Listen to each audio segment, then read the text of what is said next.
இன்றைக்கி காலையில் எழுந்ததும் ஒரு சோகமான விஷயம் என்னென்னா, நம்ம லவ் பேர்ட்ஸ் பேர் வாங்கி 2வது டைம் முட்டை விட்டுருந்துச்சி. 7 முட்டை விட்டுருந்துச்சி. டிக்ளே பண்ண நாள்லேருந்து கணக்கு பண்ணி பொரிச்சிருந்தா இன்றைக்குள்ளே எல்லா குஞ்சும் பொரிச்சிருக்கணும்னு பானையை பார்த்ததும் மனசே ஒரே கஷ்டமாக போச்சு. என்னடா இப்படி இறந்து கிடக்கேன்னு பானையை கழட்டி கூண்டு கீழே கொண்டு வந்து இருந்த சிக்ஸ் எல்லாத்தையும் ஒன்று ஒன்றா வெளியே எடுத்து ஒரு அட்டை மேலே வச்சேன். இந்த குஞ்சு தான் கடைசியாக பொரிச்சிருந்துருக்கு போல். இதுவும் ஹெல்த்தாக இருக்கிற மாதிரி தெரியலை. லாஸ்ட்டாக அந்த இறந்து கிடந்த குஞ்சு வெளியே எடுத்தேன். பொரிக்காமல் இருந்த அந்த முட்டையும் வெளியே எடுத்துட்டேன். பானையை ஒரு குச்சி வச்சு க்ளீன் பண்ணிவிட்டு 4 பெரிய சிக்கை மட்டும் பானையில் வச்சுட்டு லாஸ்ட்டாக இருந்த அந்த குஞ்சை மட்டும் என்ன பண்ணுறதுன்னு தெரியலை. பானைக்குள்ளே வச்சா அந்த குஞ்சு இறந்து போன மாதிரி இந்த குஞ்சையும் மற்ற குஞ்சுங்க எல்லாம் அமுக்கி இறந்து போயிடக்கூடாதுன்னு பானை மேலே இருந்த சிரட்டை மேலே வச்சேன்.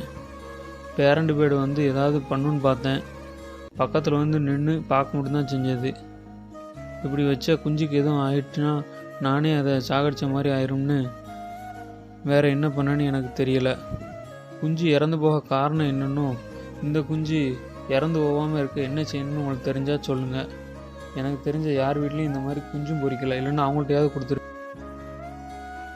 சரின்னு எல்லாத்தையும் காப்பாற்றுற இறைவா இவனையும் காப்பாற்றிடுன்னு பானைக்குள்ளேயே அந்த குஞ்சையும் விட்டுட்டேன். இறந்த குஞ்சு பொரிச்ச முட்டை எல்லாத்தையும் டிஸ்போஸ் பண்ணிவிட்டு எப்பயும் போல் தண்ணி எல்லாம் மாற்றிட்டு வேலைக்கு கிளம்பிட்டேன்.